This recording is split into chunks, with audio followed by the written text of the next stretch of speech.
Assalamualaikum warahmatullahi wabarakatuh. Nama saya Amalia Nisa Ervan. Saya dari kelas 3A akan mempresentasikan materi tentang invertebrata.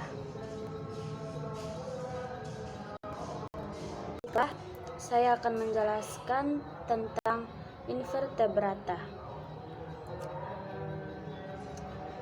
Invertebrata itu adalah insan telah berevolusi beberapa kali. Moluska juga memiliki insang, dan meskipun ada banyak variasi pada insang, dalam semua kasus ikan ini disililisasi, dan inilah mekanisme yang dengannya air melewati mereka. Dalam beberapa molus, misalnya ikan Lamicabangnythus, memiliki fungsi sekunder karena mereka terlibat dalam pemberian makan yang tidak perlu. Dalam hal crustacea, yang terutama adalah Mactrozoa atau kepiting, lobster, dan lain-lain yang memiliki insan.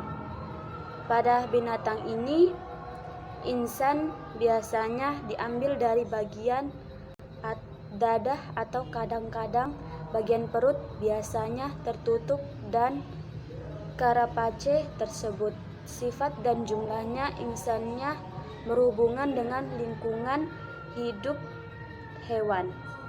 Sebagai contoh, kepiting air cenderung memiliki daerah insan yang lebih besar daripada kepiting darat. Selanjutnya, insan vertebrata.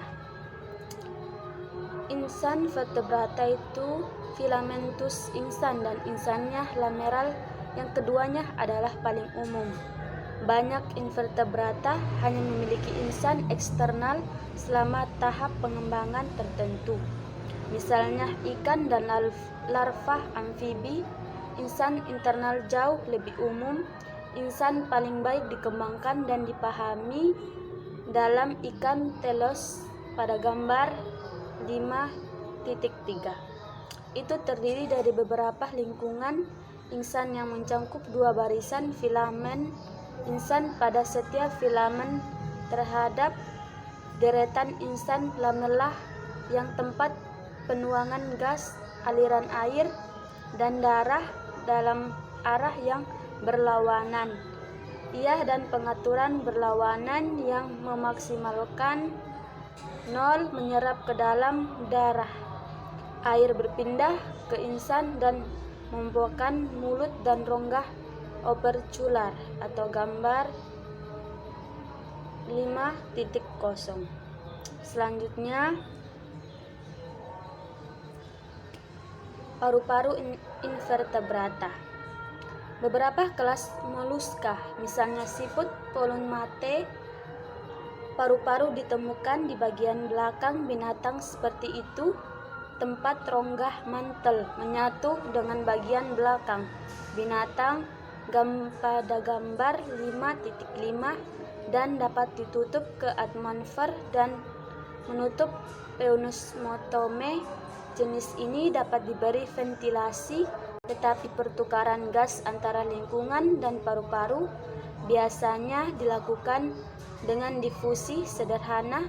Crustacea menunjukkan tingkat kestabilan yang bervariasi dengan adaptasi mereka terhadap kehidupan di darat dan udara yang bernapas. Bahkan crustacea yang telah berevolusi menjadi paru-paru bagi struktur yang mirip salju, misalnya walleye, masih dibatasi pada habitat yang lembab. Invertebrata lainnya seperti laba-laba dan kalajengking Cristarius juga memiliki paru-paru. Sekian presentasi dari saya. Kurang dan lebihnya saya mohon maaf. Apabila masih ada materi yang belum lengkap, saya mohon maaf. Wassalamualaikum warahmatullahi wabarakatuh.